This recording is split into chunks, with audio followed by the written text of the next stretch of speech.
Hello दोस्तों, मैं मोहनी सारियान आप सभी का स्वागत करता हूं आज के इस BHDL 136 के वीडियो सेशन में। दोस्तों, आज के इस BHDL 136 के वीडियो सेशन में मैं आप लोगों से वाक्य में पदक्रम के बारे में चर्चा करूंगा और फिर विराम चिन्हों के बारे में चर्चा करूंगा। दोस्तों, इससे पहले भी एक वीडियो सेशन आ चुका है जिसमें मैंने आप लोगों को वाक्यांश किसे कहते हैं इसके बारे में बताया है, वाक्यांश क्रिया क्या है, वाक्यांश कर्ता क्या है, अतिरिक्त वाक्यांश, ऐच्छिक वाक्यांश क्या है, इन सभी चीजों के बारे में मैंने आप लोगों को पिछले वीडियो सेशन में बता दिया है। तो अभी ये वाक्य में पदक्रम क्या है इसके बारे में सबसे पहले मैं आप लोगों को बताऊंगा। तो यहाँ पर पदक्रम का क्या मतलब है, पहले मैं इसको समझा देता हूँ।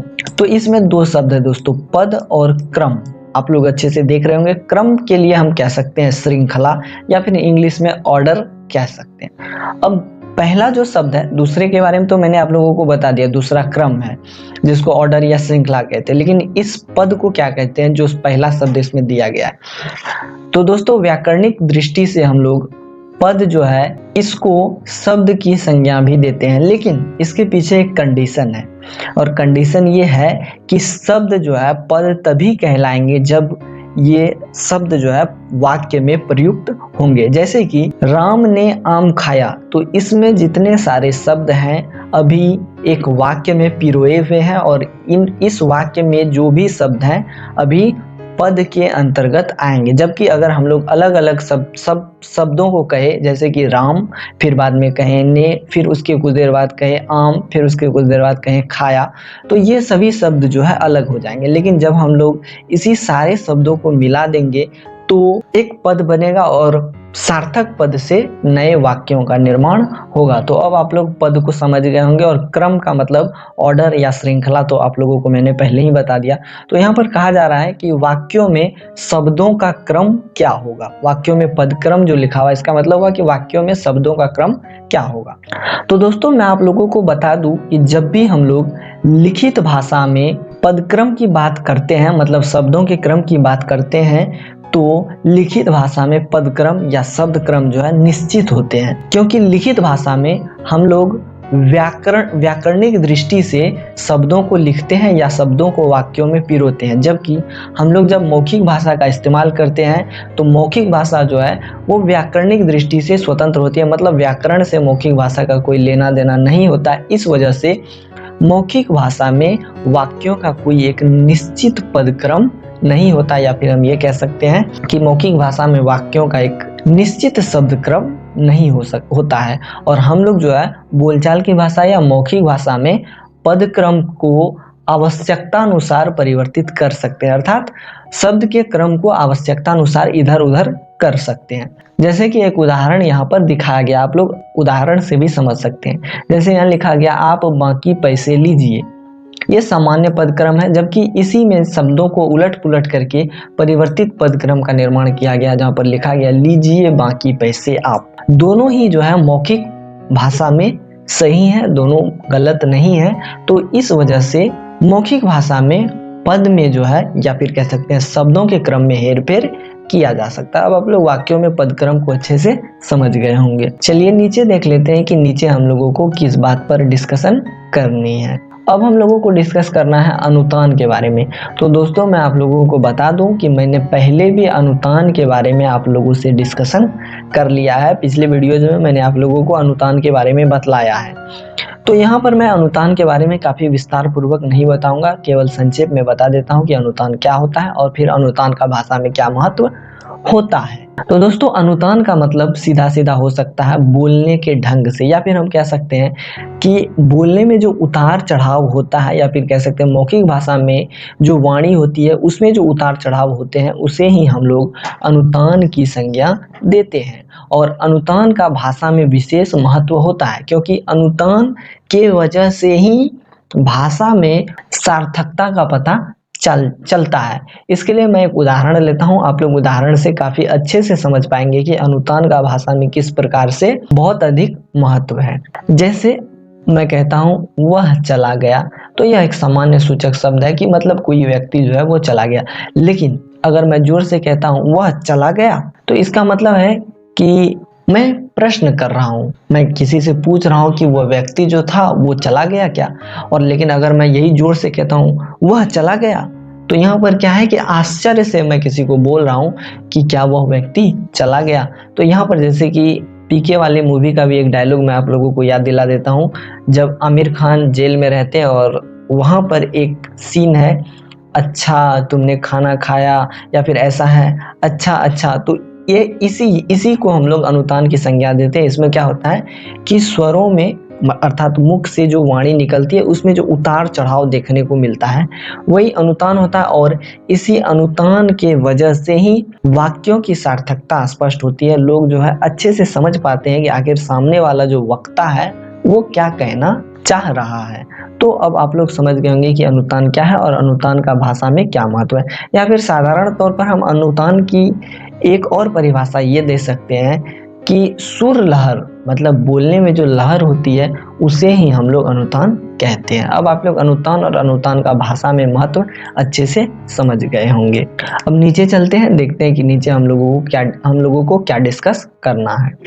अब है दोस्तों संप्रेषण का उद्देश्य। संप्रेषण का मतलब होता है कि अपने विचारों का आदान प्रदान। तो अब विचारों के आदान प्रदान का क्या उद्देश्य होता है? तो सीधी सी बात है कि कोई भी व्यक्ति जब कुछ बोलता है तो उसका केवल एक ही उद्देश्य होता है कि वह अपनी बातों को, वह अपने विचारों को दूसरे तक प्रेषित कर सके, दूसरे तक पहुंचा सके। तो संप्रेषण का यही मुख्य उद्देश्य होता है, और बाकी तो संप्रेषण का कोई उद्देश्य होता नहीं है। वैसे कोई भी व्यक्ति अगर किसी भी प्रकार का संप्रेषण करता है तो केवल और केवल उसका कोई ना कोई उद्देश्य उसके संप्रेषण में जरूर छिपा रहता है। तो अब आप लोग संप्रेषण के उद्देश्य के बारे में भी समझ गए होंगे। चलिए नीचे देखते हैं कि अब आगे क्या डिस्कस करना है।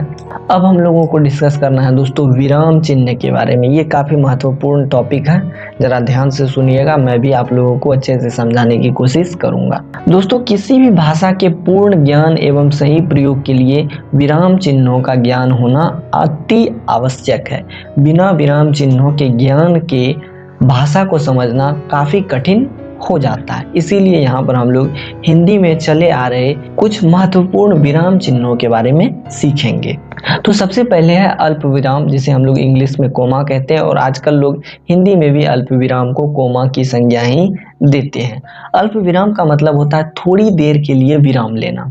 ये वाला जो चिन्ह आप लोगों को दिख रहा है, ये वाला चिन्ह जो है ये अल्प विराम का ही चिन्ह है। थोड़ा अच्छे से नहीं दिख रहा है, मैं थोड़ा अच्छे से क्लियर करके आप लोगों को दिखा देता हूँ।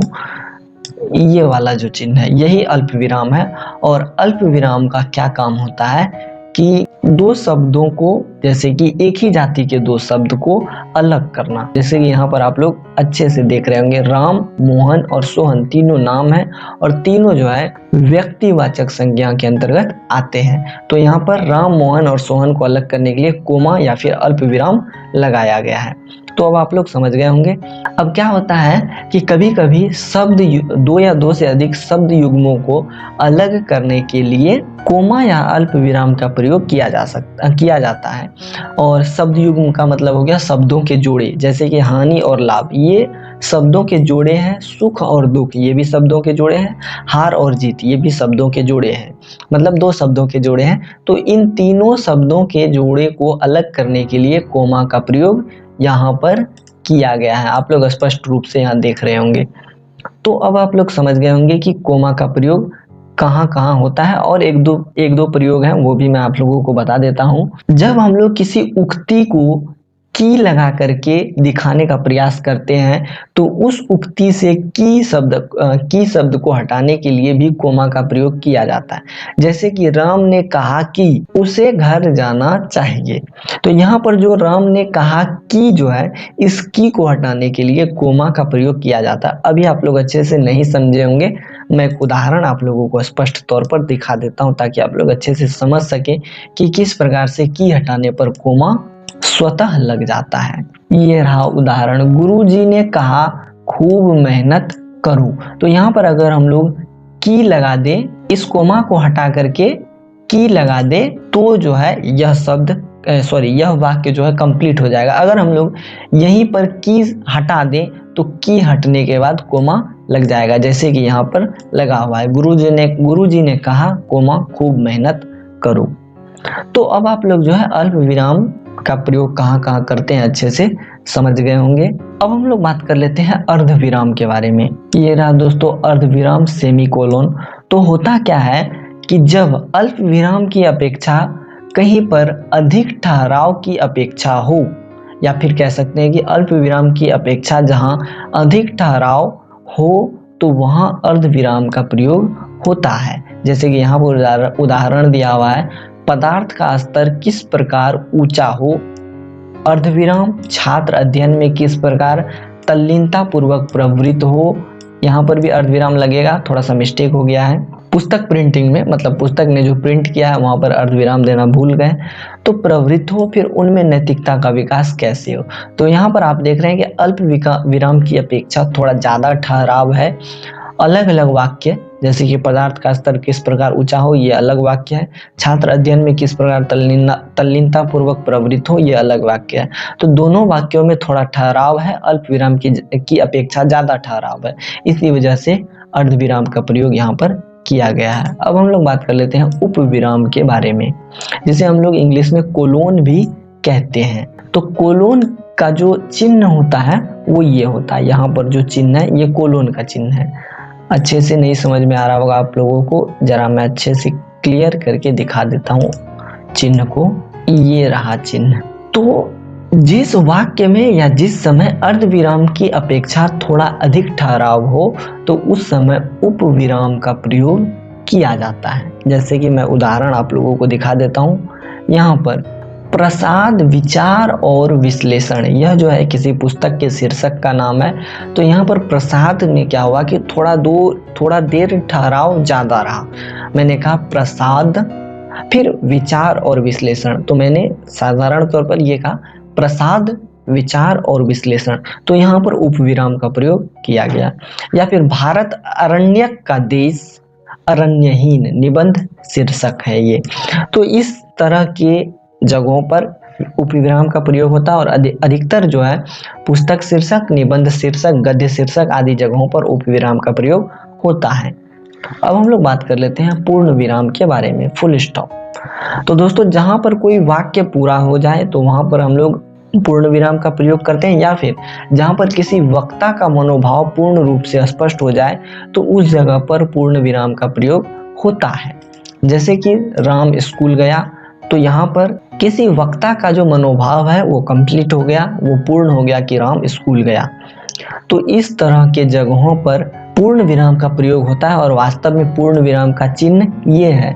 किंतु आजकल हिंदी में अंग्रेजी की ही भांति फुल स्टॉप को पूर्ण विराम मान लिया गया है और लोग आजकल हिंदी में इस वाले पुराने चिन्ह को छोड़कर इस वाले फुल स्टॉप के चिन्ह को अपनाने लगे हैं, जो कि हिंदी की प्रकृति के अनुकूल नहीं है। ऐसा नहीं होना चाहिए, या फिर ऐसा हिंदी भाषी व्यक्ति को बिल्कुल नहीं करना चाहिए। अब हम लोग नीचे बात कर लेते हैं प्रश्नवाचक चिन्ह के बारे में। इसके लिए मैं जरा पीडीएफ को नीचे कर देता हूँ। तो ये रहा दोस्तों प्रश्नवाचक चिन्ह। जहां पर भी प्रश्न पूछा जाता है, प्रश्न की अभिव्यक्ति होती है, तो वहां पर प्रश्नवाचक चिन्ह का प्रयोग होता है। और ये जो चिन्ह है दोस्तों, यही प्रश्नवाचक चिन्ह है। जैसे कि क्या राम स्कूल गया, तो यहाँ पर प्रश्न पूछा गया है, तो इसलिए यहाँ पर प्रश्नवाचक चिन्ह का प्रयोग किया गया है। यहाँ पर आप लोग स्पष्ट रूप से देख सकते हैं। अब जरा मैं पीडीएफ को नीचे कर देता हूँ और आप लोगों को विस्मयादि बोधक के बारे में बता देता हूँ। तो दोस्तों जिस भी वाक्य में आनंद, उत्साह, आश्चर्य, घृणा आदि भावों का बोध हो तो उस वाक्य के अंत में विस्मयादि बोधक चिन्ह का प्रयोग किया जाता है। और विस्मयादि बोधक का जो चिन्ह है वो ये है। जैसे कि अरे वाह तुमने तो कर दिखाया, तो यहाँ पर अरे वाह के बाद जो है विस्मयादि बोधक का प्रयोग होगा। या फिर वाह तुमने तो कमाल कर दिया, तो वाह के बाद जो है विस्मयादि बोधक का प्रयोग होगा। अब अगला है संयोजन चिन्ह, जिसे हम लोग हाइफन के नाम से जानते हैं। तो दोस्तों जब भी दो विपरीतार्थक शब्दों को जोड़ने की बात होती है तो उस समय हम लोग संयोजन चिन्ह या फिर हाइफन का प्रयोग करते हैं। जैसे कि उदाहरण के लिए ऊंच नीच, ऊंचा जो है और नीचा, ये दोनों आपस में एक दूसरे के विपरीत शब्द है, तो इन दोनों को जोड़ने के लिए बीच में आप लोग स्पष्ट तौर पर देख रहे होंगे कि हाइफन का प्रयोग किया गया है। खाना और पीना दोनों आपस में उल्टे शब्द हैं और इन दोनों को जोड़ने के लिए भी बीच में हाइफन का प्रयोग किया गया है। और कभी कभी पुल्लिंग स्त्रीलिंग शब्दों को जोड़ने के लिए भी हाइफन चिन्ह का प्रयोग किया जाता है, या फिर कह सकते हैं संयोजक चिन्ह का प्रयोग किया जाता है। या फिर कभी कभी ऐसे शब्द जो कि बार बार आ रहे हो उसको भी दिखाने के लिए संयोजन चिन्ह का प्रयोग किया जाता है, जैसे कि बार बार, यहाँ देखिए बार और फिर यहाँ पर बार, तो बार बार को दिखाने के लिए संयोजक चिन्ह का बीच में प्रयोग किया गया है। तो अब आप लोग संयोजक चिन्ह को भी अच्छे से समझ गए होंगे। तो दोस्तों आज के इस वीडियो सेशन में इतना ही रहेगा। मैं उम्मीद करता हूँ कि ये वीडियो सेशन आप लोगों को काफ़ी पसंद आया होगा। और फिर भी अगर इस वीडियो सेशन में किसी भी प्रकार की कोई त्रुटि अथवा कमी है तो मैं इसके लिए आप लोगों से क्षमा चाहता हूँ, और मैं आप लोगों से रिक्वेस्ट करता हूँ कि मेरी कमी अथवा त्रुटि को कमेंट सेक्शन में मेंशन कर दें, ताकि इन फ्यूचर में इस प्रकार की गलती दोबारा से ना करूँ। अभी के लिए बस इतना ही। Till then tata bye bye, good night, good morning, good evening. जो भी बच्चे जिस भी समय इस वीडियो को देख रहे हैं वो उस हिसाब से इस तरह के मैसेज को एडजस्ट कर ले।